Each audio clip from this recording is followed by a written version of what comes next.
Welcome students. तो देखिए अपन द्रव्यमान केंद्र निर्देश तंत्र और प्रयोगशाला निर्देश तंत्र में कणों की टक्कर के बारे में अध्ययन कर रहे थे। अपन ने सीएम निर्देश तंत्र के लिए U1 डैश की वैल्यू निकाल ली थी। अपन ने देखिए अपन पढ़ रहे थे M2 U1 डैश की वैल्यू निकाल ली थी U1 minus U2 vector upon M1 plus M2। ऐसे ही अपन U1 डैश के अनुसार U2 डैश की वैल्यू भी याद करेंगे। तो देखिए U2 डैश की वैल्यू कैसे याद करोगे, इसी प्रकार मैंने कहा था कि U2 dash equal to U2 vector minus VCM vector. Okay, अब देखिए U2 डैश की वैल्यू निकालने के लिए आपके पास में U2 माइनस VCM की वैल्यू क्या थी। तो देखिए students M1 U1 vector plus M2 U2 vector upon M1 plus M2, ये वैल्यू आपको याद होनी चाहिए थी। यहां से अपन एलसीएम ले सकते हैं M1 प्लस M2 को। फिर देखिए एलसीएम लोगे तो M1 U2 vector plus M2 U2 vector minus M1 U1 vector minus M2 U2 vector. LCM से शुरू करोगे M2 U2 वेक्टर से कैंसिल हो जाएगा स्टूडेंट्स, और U2 dash vector equal to M1 U2 vector minus M2 ये M1 U1 vector upon M1 plus M2। Okay, ये M1 है, ऐसे कैसे। तो देखिए इन दोनों में जो है M1 कॉमन है, तो U2 dash vector equal to M1 common लोगे स्टूडेंट्स, तो क्या आएगा U2 vector minus U1 vector upon M1 plus M2। तो अपन ने सीएम निर्देश तंत्र में U1 डैश और U2 डैश की वैल्यू याद कर ली। जैसे अपन ने प्रयोगशाला निर्देश तंत्र में V1 और V2 की वैल्यू याद की थी, उसी प्रकार से सीएम निर्देश तंत्र के लिए अपन ने U1 डैश और U2 डैश की वैल्यूज याद कर ली। देखो सीएम द्रव्यमान केंद्र निर्देश तंत्र में अपन ने डैश से डिनोट किया है वेग को, और प्रयोगशाला निर्देश तंत्र में अपन ने वेग को बिना डैश के, जिससे अपन के पास में कंफ्यूजन की कोई स्थिति उत्पन्न नहीं। देखिए U2 डैश की वैल्यू ज्ञात की है। अब आगे हम देखते हैं इन दोनों की काइनेटिक एनर्जीज के बारे में सीएम निर्देश तंत्र के लिए।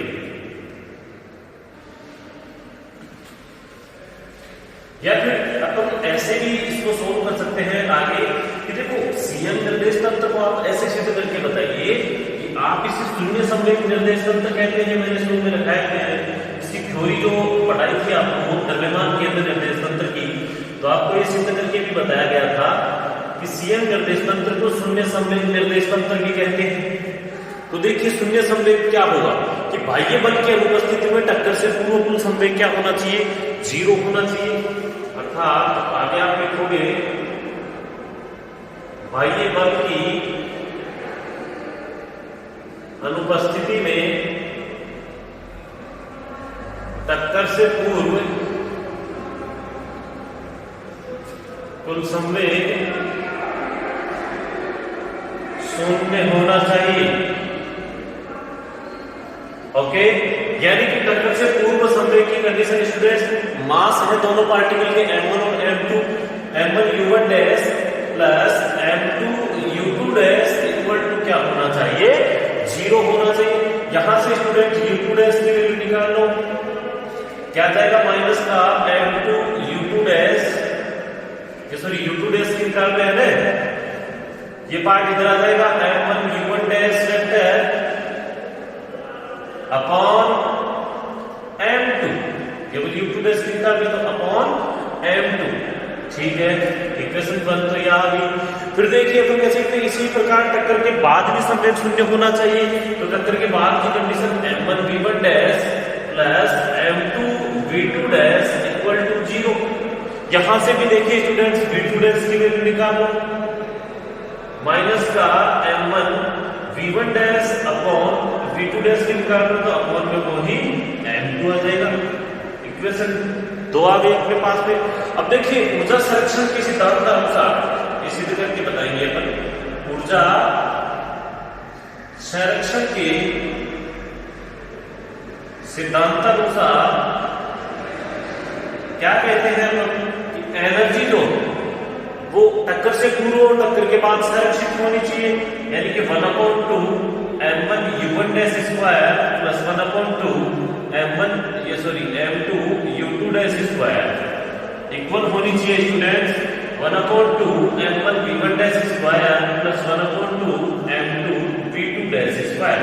v2 डैश और u2 डैश की वैल्यू पुट कीजिए 1/2 m1 u1 dash square plus 1/2 m2 u2 dash square की वैल्यू क्या हो जाएगी, देखिए यहां से स्टूडेंट्स माइनस का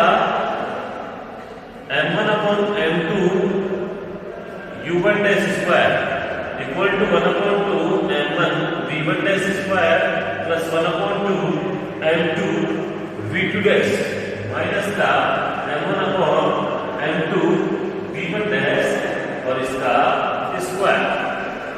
ओके, इस इक्वेशन को सॉल्व कीजिए स्टूडेंट। तो देखिए सॉल्व अगर आप करोगे 1/2 कॉमन लेके कैंसिल कर दो दोनों तरफ, फिर देखिए m1 u1 dash square plus यहां से देखिए m2 की पावर जो है आप यहां पर एक पावर कैंसिल भी कर सकते हैं। आपके यहां पर m1 square upon m2 u1 dash square बच सकता है, ठीक है, यानी कि m1 square upon m2 u1 dash square. Okay, फिर देखिए इस तरफ 1/2 m1 v1 dash square plus 1/2 m1 square v1 dash square upon m2 6 रहेगा। और सॉल्व करो इसे, देखिए students m1 u1 dash square m1 u1 dash square common ले लो, m1 u1 डैश स्क्वायर यहां से कॉमन ले लोगे तो 1 plus m1 upon m2 okay equal to 1/2 m1 v1 dash square common ले लो तो 1 प्लस 1/2 तो मैंने पहले कह दिया था कि दोनों तरफ कॉमन ले लो, इसमें भी ये चारों पार्ट्स पे है, इसके 1/2 नहीं क्या जाएगा m1 v1 स्क्वायर इधर कॉमन ले तो क्या रह जाएगा 1 plus m1 upon m2। Okay, दोनों पार्ट कैंसिल हो रहे हैं, m1 से m1 कैंसिल हो रहा है, u1 dash square equal v1 dash square, यानी कि पार्टिकल जो फर्स्ट है उस पार्टिकल का टक्कर से पूर्व जो वेग है और टक्कर के बाद जो वेग है वो दोनों क्या प्राप्त हो रहे हैं, एक समान प्राप्त हो रहे हैं। इसे ऐसे भी कह सकते हो कि v1 डैश का जो मोड है वो v1 डैश के मोड के बराबर है। आप ये लिखने के बाद में लिखोगे कि द्रव्यमान केंद्र निर्देश तंत्र में टक्कर के बाद कणों के वेग के परिमाण अपरिवर्तित रहते हैं। सीएम निर्देश तंत्र में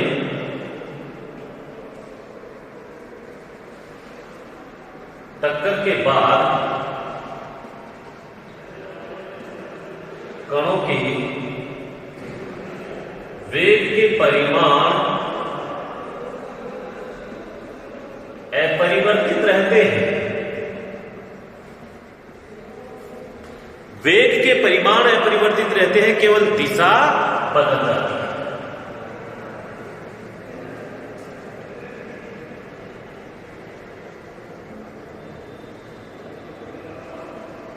केवल डायरेक्शन जो है चेंज हो जाती है। तो अपन ने दोनों निर्देश तंत्रों के अंदर सीएम के अंदर और एल फ्रेम के अंदर अपन ने कणों की टक्कर के बारे में अध्ययन किया।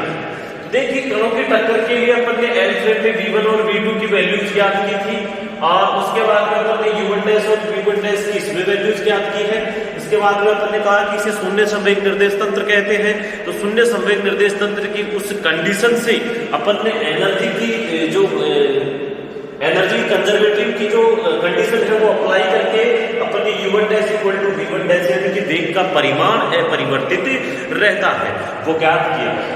तो ये था अपना टॉपिक सीएम और एल फ्रेम में कणों की टक्कर के बारे में अध्ययन। अब अपन चर्चा करेंगे आगे के टॉपिक पर। देखिए आगे का अपना टॉपिक है किसी मंदक पदार्थ।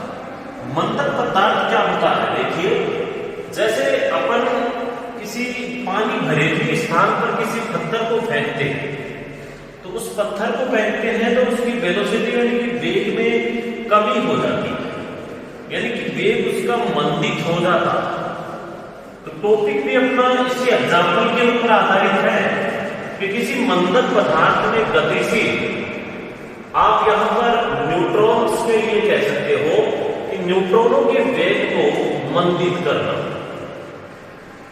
जब देखो नाभिकीय विखंडन और संलयन अभिक्रिया आपने पढ़ी होगी स्टूडेंट्स, तो कोई भी नाभिकीय विखंडन अभिक्रिया होती है तो उस विखंडन में न्यूट्रॉन्स जो हैं उनकी तीव्र गति से बौछार होती है, यानी कि न्यूट्रॉन्स की तीव्र गति से बाहर निकलते हैं। यूरेनियम 238, इसके नाभिकीय विखंडन से जो न्यूट्रॉन्स हैं वो तीव्र गति से क्या होते हैं, बहुत अत्यधिक वेग से न्यूट्रॉन्स को क्या होते हैं यहां से बाहर निकलते हैं विखंडन में, तो उनकी गति को मंदित करना। तो फॉर एग्जाम्पल अपन ने कह दिया कि किसी पानी में से किसी पत्थर को फेंकेंगे तो एक तो बिना किसी माध्यम के पत्थर को फेंकोगे तो वो वेलोसिटी ज्यादा रहेगी, और किसी मीडियम में अगर पत्थर को अपन फेंकते हैं तो उसकी वेलोसिटी कम हो जाती है। तो टॉपिक अपना यही है कि किसी मंदक पदार्थ में गतिशील न्यूट्रॉनों की गति को मंदित करना। किसी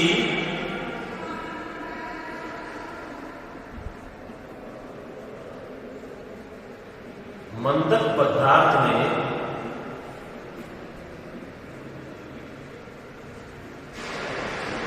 गतिशील न्यूट्रॉनों को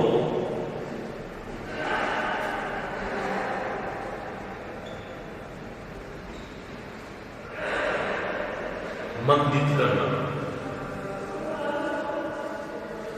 किसी मंदक पदार्थ में गतिशील न्यूट्रॉनों को मंदित करना, इसमें लिखोगे देखो विखंडन की अभिक्रियाएं कौन सी बुक में होती है, नाभिकीय भौतिकी में, न्यूक्लियर फिजिक्स में। नाभिकीय भौतिकी के अनुसार ये थर्ड ईयर में पढ़ेंगे ये बुक।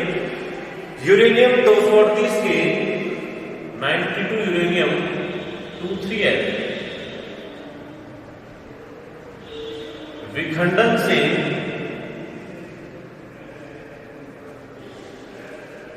विखंडन से जो प्राप्त न्यूट्रॉनों का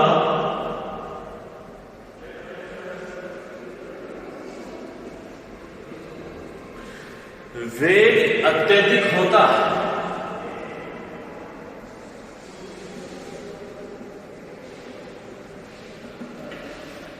इन तीव्रगामी न्यूट्रॉनों को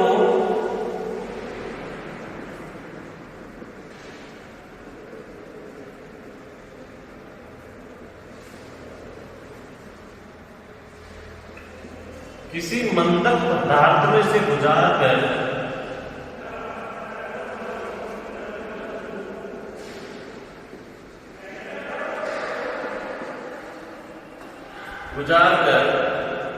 वेग में कमी की जाती है।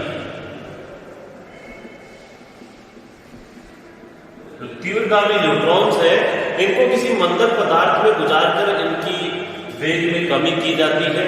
अब वेग में अपन कमी करेंगे तो काइनेटिक एनर्जी जो है गतिज ऊर्जा उसमें भी क्या होगी, कमी होगी, अर्थात इनकी गतिज ऊर्जा में भी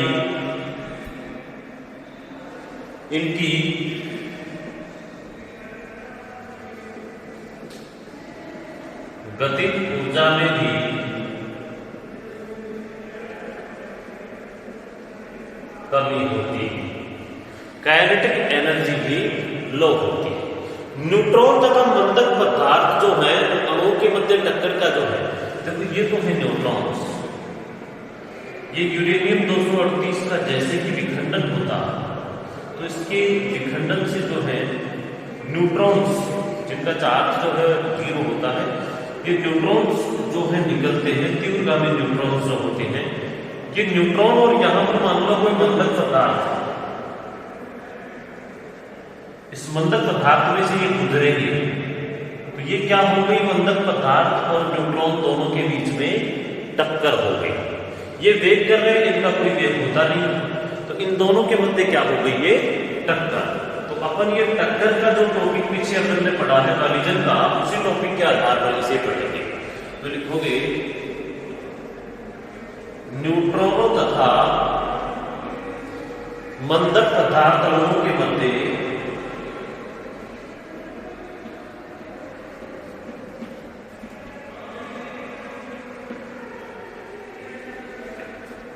टक्कर का अध्ययन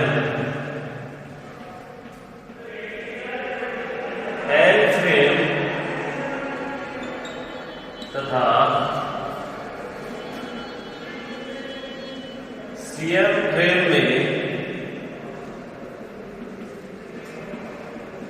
ज्ञात किया जाता। ओके, ठीक है। तो पहले अपन एल फ्रेम के लिए दोनों जो फ्रेम ऑफ रेफरेंस है अपने, ये अपन लेबोरेटरी फ्रेम ऑफ रेफरेंस में भी स्ट्रक्चर का अध्ययन करेंगे and centre of mass frame of reference में भी अपन इस कोलिजन का स्टडी करेंगे। तो देखिए स्टूडेंट्स, सबसे पहले अपन एल फ्रेम के लिए कहते हैं,